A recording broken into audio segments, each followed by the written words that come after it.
Hey guys, it's Ansel here. I'm here with the of Baby Driver, Eiza Gonzalez. Hi. Lily James, of course, writer-director Edgar Wright. Hello. We have some of your questions already, and then we are going to be taking your questions about Baby Driver movie. So let me do it again. Hashtag Baby Driver movie. It's a really dope movie. It's really good, and it's an action heist movie, and it's set to music, and it's the coolest movie I've seen in a long time. The premiere's in a couple days, and I can't wait to see it again. Should we get to some questions? Okay, let's do it. Yeah, this here is we go. exciting. First question. What did you enjoy about filming in Atlanta? Ansel.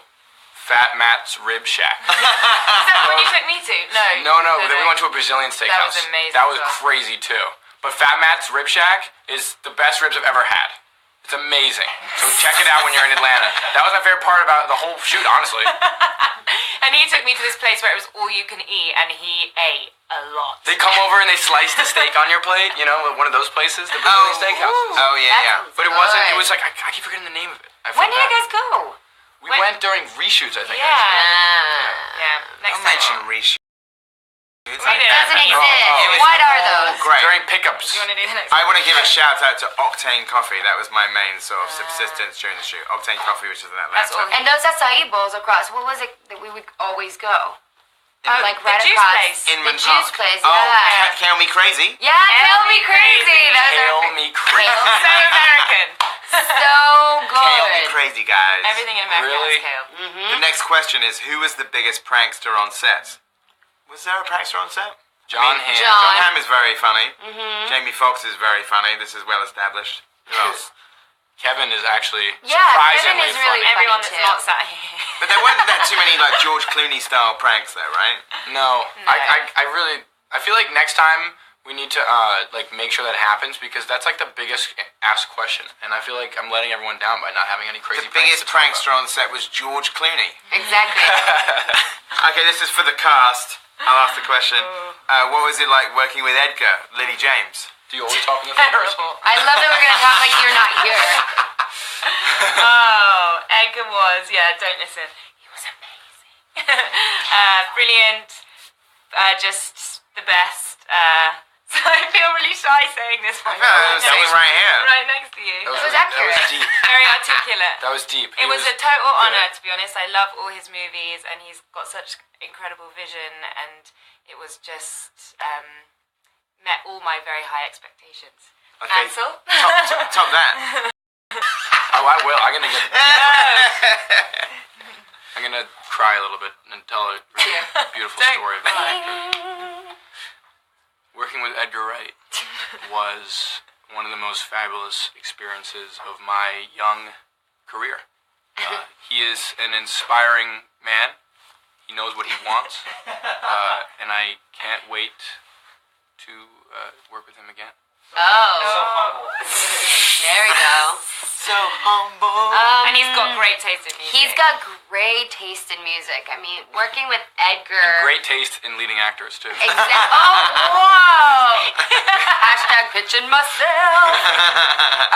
Working with Edgar was thrilling, and just being able to be part of his creative world and pick a little bit out of his brain, and I did. Eat it?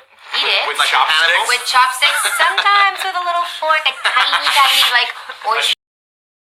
But it was amazing, and we did learn a lot about music, directing, editing, movies even, and I think movie. it was a great experience. Not to repeat what everyone said, is all of the above and much more. I hope that anyone that works with Edgar, well, I hope everyone gets to work with Edgar sometime.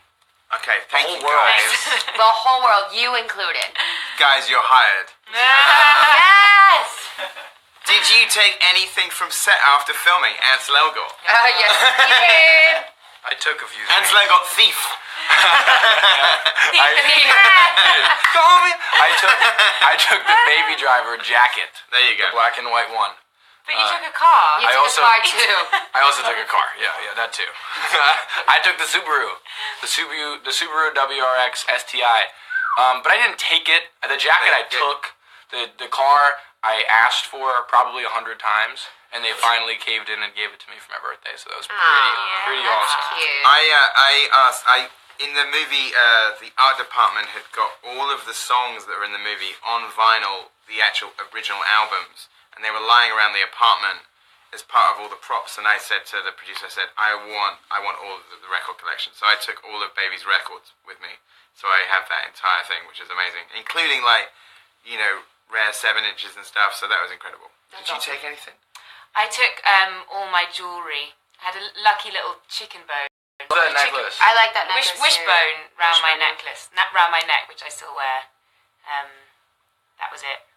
Not as good as a car. I wish I would have taken the rifles? darling jacket. The rifles. I actually did. They're right out there. No, I wish I would have taken my jacket, but I did take my amazing hoops that say darling on them, cool. which are pretty iconic. So I was excited that I got to keep those. I wish I would have kept the tattoos as well. That's very easily solved. Yeah. In about 45 minutes of West Hollywood.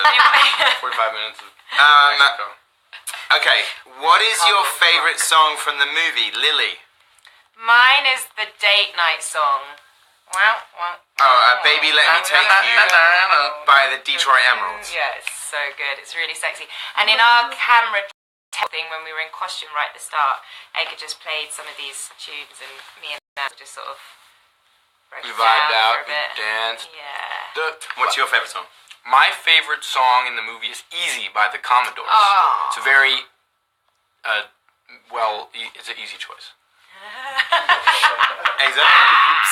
I would say Easy, but I also love that Barry White song. Oh, yeah. Such a Never ever gonna give you up. Never gonna give you up. I love that, and I love when he opened the door and he goes, then he drinks. You're like, yeah. Edgar? I would also say, well, I was gonna say Barry White, never gonna give you up. So I'll go Hocus Pocus by Focus. Yeah. Because every time that scene kicks in and that intro starts, I get excited, and I made the movie.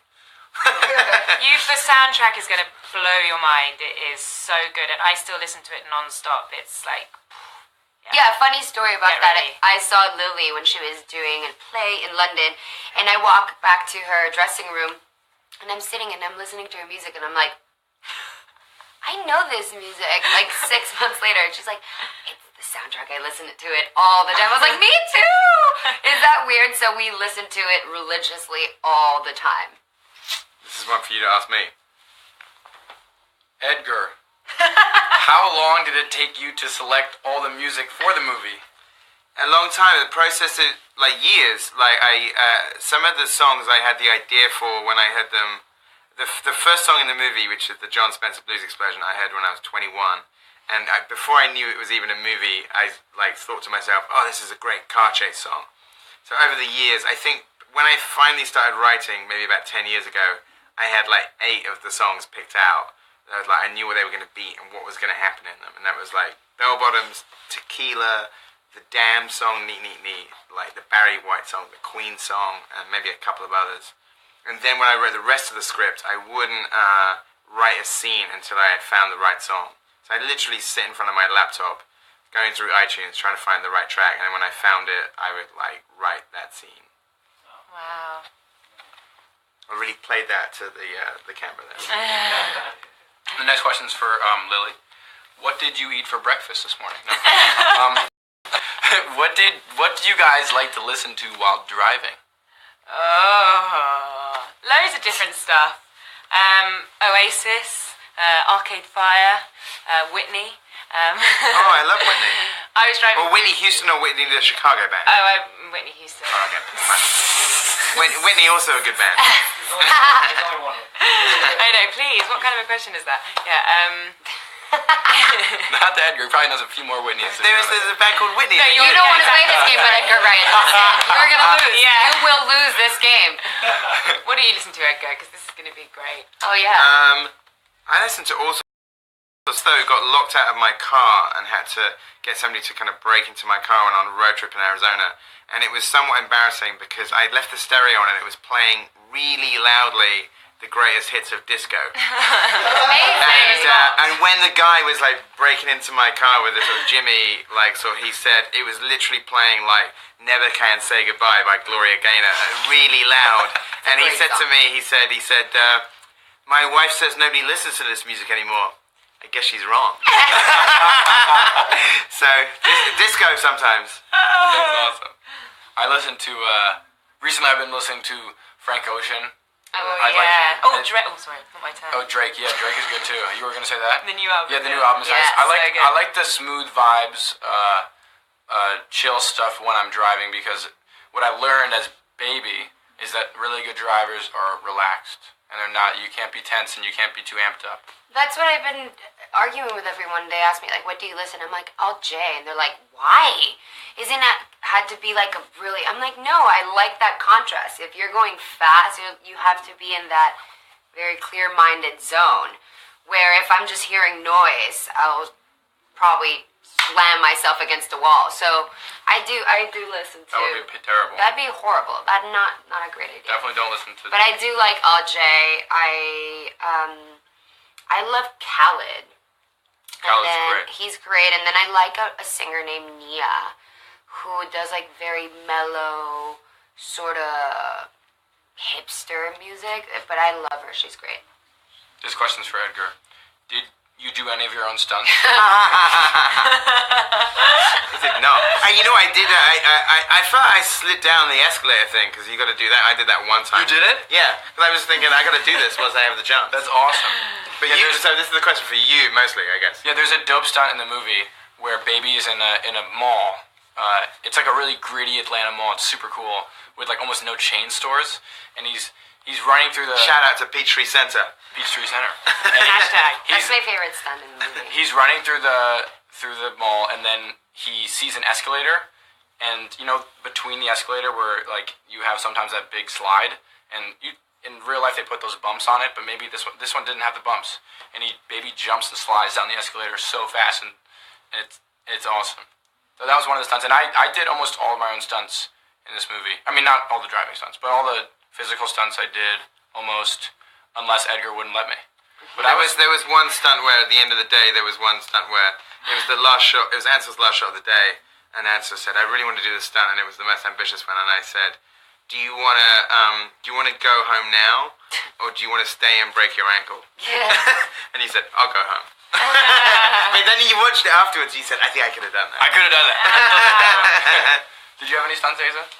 I You have a actually... lot of firing and stuff. Yeah. Got a phone calls coming in. I did have a couple once, but it was more, like gun training than anything else, more than stunts. Just the simple act of firing two Double. heavy Machine guns. in heels is That something. was fun. There's such a cool trailer moment in the trailer where you just like... I think It's that's one so of my fun. favorite It was shots. also not as fun when we've been training for months and we're like, we got this is gonna work, and then it turned out to be a really hot day in Atlanta, and I was wearing leather gloves, and they were slipping out of my hands because of the sweat, like from heat, and also the nerves and stress and everything. It's like, please don't do this to me right now. I've been working for this moment so much. So we ended up gluing the guns to my gloves, so it wouldn't. I don't think I knew that. You didn't know that? No, I don't think so. We had to glue them so it wouldn't slip, because they were slipping from my hands, and the gloves were slipping off my hands, and the machine guns were slipping off the gloves. So those little technicalities are the things that, like, last minute can change the whole scenario, so you gotta work through them. A good tip for aspiring bank robbers out there: maybe glue machine guns to your. Yeah, or don't wear gloves. We got some ones here, right? What's also I want to say about shooting in movies is you always forget how loud these guns are. Yeah, there's... Like if you don't have like the big earphones that you wear in like a shooting range. You just have like little earplugs maybe, and they're so loud. I can't imagine shooting two of those things. It was crazy. Yeah. Like, I can't hear a thing for a week, but it was great. What have you got on the bat phone, Okay, we've Lily? got some more coming. First one from Eric Daniel is, where can I get Baby's jacket, an official one, please? Aww. I think it's like a Frankenstein jacket. It's partly like a Top Shop jacket or Top Man, It's a yeah. It but is. It's a modified one. It's It two doesn't. Top Men jacket combined. You Yeah. tried so many jackets. I remember there was like, to get the right baby jacket. Get the right So jacket. somewhere in like sort of Top Man are two different jackets, and you have to Frankenstein them together. I like that. We should do a collaboration with There them. you go. That'd be so cool. The baby Shout out to jacket. Top Man. It's coming soon to you in a store near you. Okay. In your opinion, besides Baby Driver, what movie soundtrack is your favorite? Oh, that's a good one. That's hard. Okay, I'll say. Oh know. God, this is so I've got many. Virgin Suicides on vinyl. Oh, I that's like a that. great soundtrack by Yeah, Ansel. It's great. amazing. Yeah. I'll say. I'm not going to pick the same one as Ansel because I know what Ansel's going to say. So I'll say. I have other ones too. Okay, I'll say the soundtrack for Suspiria by Goblet. That is a crazy soundtrack that I love. I know what you're going to say. I pick The Good, the Bad, and the Ugly. Yeah, it's amazing. I didn't want to take your choice away from you. That's an amazing. Did you already know that was his favorite? Yeah. I would have said that too, but I let him have it. We talk about it, but I also love the Pirates of the Caribbean soundtrack, and I love Lord of the Rings soundtrack. I listen to those. We've got two Italian soundtracks so far, though. Yeah. I think, I don't know, I'm in between maybe Kill Bill, Volume 1 or 2 or both. that or both, or Pulp Fiction, and then I'd also say Disney does amazing soundtracks. Disney soundtracks are great. I mean, they're so iconic, so anything Disney really to me. I do love the Pocahontas soundtrack. So Colors those of are the two Wind. very extreme. Yeah, that's It's a great. classic. Aladdin too. Yeah, of course. It's hard. It's a hard choice. Do another one. Cannot wait for this film. This is from. Did you say yours? I did what I said. Virgin Suicide. Okay, Oh, cool, yeah. cool. Good choice. Yeah. Josie says, "Cannot wait for this film. Any Edgar Wright Easter eggs?" Wait, who said it? Josie? Yeah, Josie. Thanks for your question, Josie. That's Jose. Thanks for your question, Jose. I guess there is. Can we cut that part out, please? The answer to your question, there are What does that quite. even mean? Easter eggs is means like hidden like surprises. sort of that you hidden hide in your details thing, and stuff. So there are like little Easter eggs of like sort of references to other movies. Some of which I can't really tell you what they are because they would give away what's happening in the scene. I tell you a good one is that I did a music video 15 years ago, which was sort of like a dry run for the first scene of Baby Driver, starring Noel Fielding from the Mighty Boosh, and you see a tiny clip of that video in the movie. So that's a little Easter egg. And there are lots of other ones in there, but I think you need to see the movie and then they'll be revealed on the commentary on the Blu-ray. We were talking about the names. I didn't notice that, or the BD. Yeah, That's incredible. yeah. And that isn't that sort of, it's funny, that isn't That sort wasn't purposeful. not purposeful, but I mean, it is funny that it's Buddy and Darling. Somebody said to me the other day, will Baby and Deborah become Buddy and Darling in a future one because they have the same names? I thought, oh, that's an interesting idea. We talked about that in the interviews. It was fun. So I don't screw up anyone else. Okay, this is the question for the cast. For everybody, what do you like most about their, what do you like most about their characters? So this is for the cast. What do you like most about your character?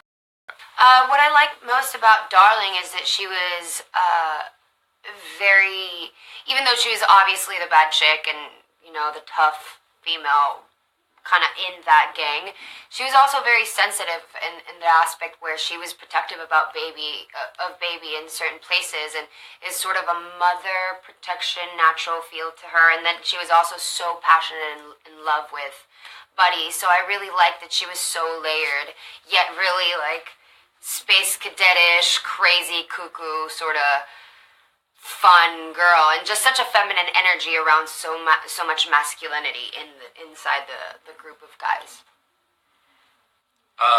I like Baby, and I loved playing him because he's also very.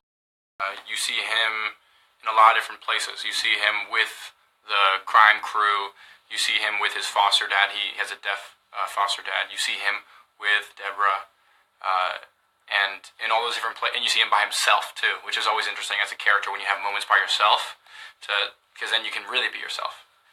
Because I always find that characters and human beings are playing different versions of themselves depending on who they're around. And I got to play all those different versions of Baby, including the one when he was alone. So you'll see when you see the movie, Baby, And it was always awesome as an actor to be able to have all those different sides to bring to life. I liked that Deborah is sort of an old soul. You feel like she should have been born in a time gone by, and Baby and Deborah kind of bond over that and over music, and she's kind of got this dreamy quality, and she longs and this sort of desire to escape and to hit the road. And then I love when this opportunity comes along, she just is like full ride or die. She just is all in. So she's really instinctive and impulsive, and very kind. She sort of pours her affection onto Baby. So I love their romance that develops. Not this one. How much up there? Yeah, they're great characters. Edgar's written all the characters in the film are so vibrant and cool, and they feel kind of iconic, and all muddled together. It's like a total feast of brilliance. Why don't you ask that one? Ghost Soundtracks asks, Edgar Wright, what was it like to work with composer Stephen Price in a movie filled with so many songs? So Stephen Price, who is an Oscar winner, he won an Oscar for the score for Gravity. The amazing thing about Steve is that 10 years ago, I worked with him as a music editor. When I first started writing this script, he was a music editor and he helped me break down the songs. So this was before he'd done, and then he worked with me as a music editor on Scott Pilgrim. Then he did half of the score for Attack the Block, and then he won the Oscar for Gravity, which is amazing. So only on his second score.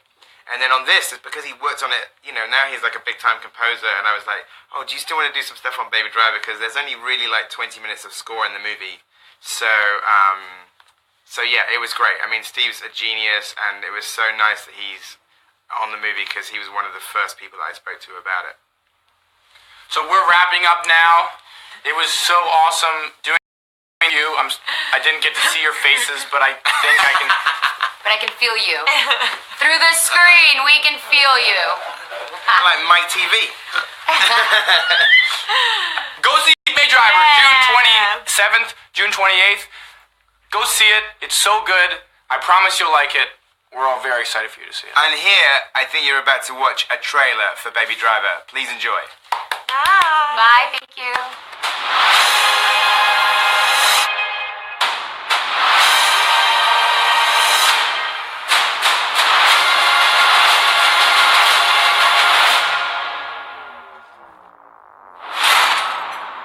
Find something funky on there. Just in case we gotta rip this joint up.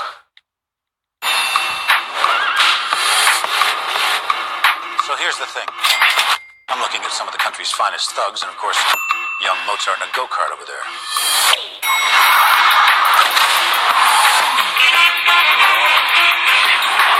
People love great bank robbery stories, so let's give them something bold and brazen as to talk about over their lattes. What you listening to? Oh, let me check. Tequila!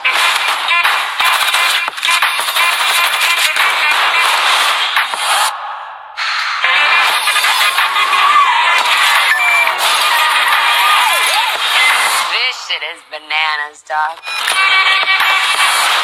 Tequila.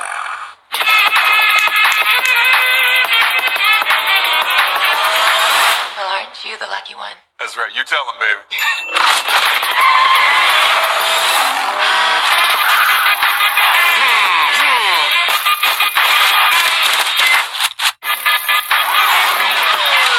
That's some Oscar shit right there.